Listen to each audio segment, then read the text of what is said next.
What's her question? But so I'll ask you a different. This will be my question. Sure. So you're a security expert, and I really feel like our election system is at risk. Mm-hmm. And I've worked for an organization called the Michigan Election Reform Alliance for 10 years, ever since the Bush disaster. Obviously, it's a bigger disaster. So our position, well, my personal position is that we need to have hand-counted paper ballots and get 100% rid of electronic voting machines. So I'd like to know what your thoughts are on whether our elections are secure, and whether you would consider at least being, I know you're only one of 435 if you get elected, but would you be in favor of getting, Germany's already banned them, a lot of European countries have, they're not reliable, the Russians can hack them, and that's a real thing because our security apparatus has told us that they're already trying to hack the 2018 midterms. So is our election secure, and what would you do about them? Sure.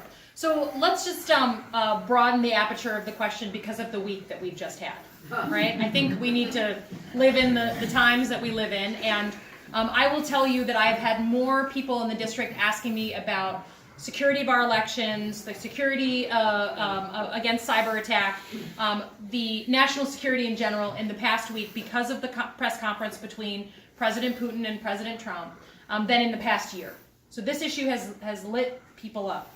And I will tell you, as a former CIA officer, I never thought I'd see the day where my president of any party would stand next to a former KGB officer, the president of Russia, and preference him over his own intelligence and justice organizations. I never thought I'd see that day. So what I would say is, we know all 17 of our intelligence organizations have been very clear there was meddling, Russian meddling in the 2016 election.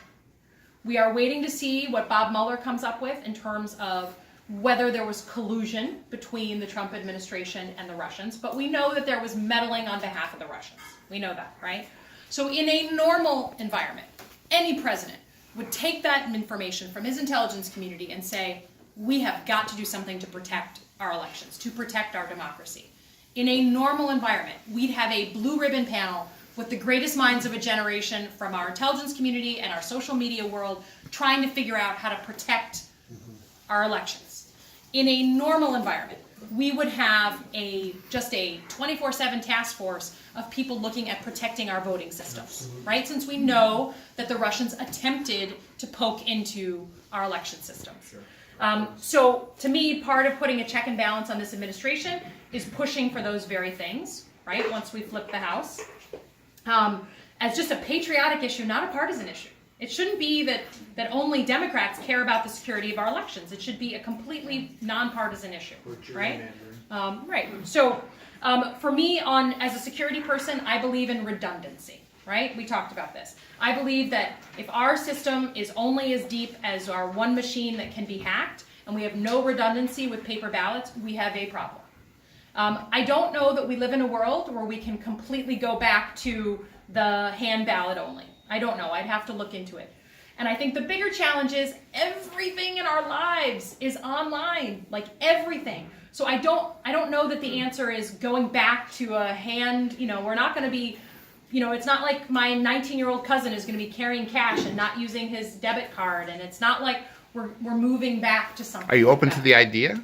I'm open to the idea of hand-counted paper ballots. Efficient redundancy. Yes, of course. Okay. And to me, that's right. The focus is redundancy. But I know right now we're not doing enough. And we all should be, as Americans, deeply, deeply worried about that. Ross? From the very beginning, you have